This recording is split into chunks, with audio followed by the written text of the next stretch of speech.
I had worked the night shift at that gas station for almost 3 months.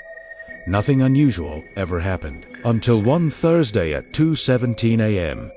when a man walked in and somehow knew my name. The gas station sat just off a quiet highway in rural Ohio.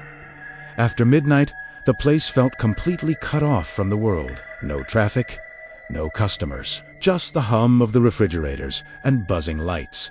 That night, I was alone behind the counter, scrolling on my phone, trying to stay awake. At exactly 2:17 a.m., the bell above the door rang. A tall man walked in slowly. He didn't look at the snacks, didn't go to the drinks. He just stood near the entrance, studying at me. I gave the usual tired nod. Need help finding anything? He didn't answer. Instead, he walked straight to the counter. Up close, something felt off. His clothes were dusty, like he'd been walking outside for hours, and his eyes looked unfocused. Then he spoke quietly. "Long night, isn't it, Daniel?" My stomach dropped. My name tag wasn't visible. I hadn't told him my name. I forced a nervous laugh. "Yeah.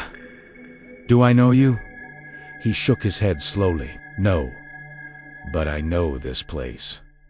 Silence filled the store. Finally, he grabbed a bottle of water and placed it on the counter. While I scanned it, I noticed something strange. His hands were shaking badly. Not like nervous shaking, more like exhaustion. I told him the total. He didn't move. Instead, he leaned slightly closer and whispered, "You shouldn't be here tonight." A chill ran through me. Before I could respond, he suddenly paid in cash, grabbed the bottle, and walked out. I watched him leave through the glass doors, but instead of heading to a car, he just walked into the darkness beside the building. No vehicle, no sound, nothing. That alone creeped me out, but I tried to forget it. About 20 minutes later, the phone behind the counter rang. It was the store's landline. I answered. "Hello, Static." Then a voice. "Quiet. He's still outside." My grip tightened. "Who is this?" the voice repeated. "He's still outside. Don't look." My heart started pounding. Slowly, without thinking, I looked toward the front windows. At first, I saw nothing. Then, movement standing just beyond the light.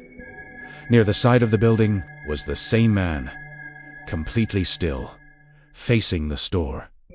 Watching, I froze. When I looked back at the phone, the line had gone dead.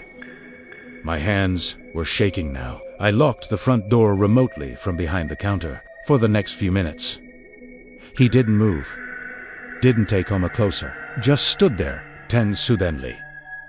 He stepped forward into the light and smiled. Not a normal smile, a wide, empty, unsettling smile. He slowly raised one hand and tapped on the glass. 3 soft knocks. I couldn't move. Then he mouthed something. "I'm almost sure," he said. "I told you." And then the store lights flickered, just once. When they came back on, he was gone. Completely gone. No footsteps, no car, nothing. I called my manager immediately. He told me to check the security cameras, so I rewound the footage to when the man first entered. What I saw made my stomach twist. The door never opened. The bell never rang on. The camera, I was standing alone the entire time, talking to nobody, scanning nothing, handing change to empty air. I quit that job the next morning, and I've never worked another night shift since.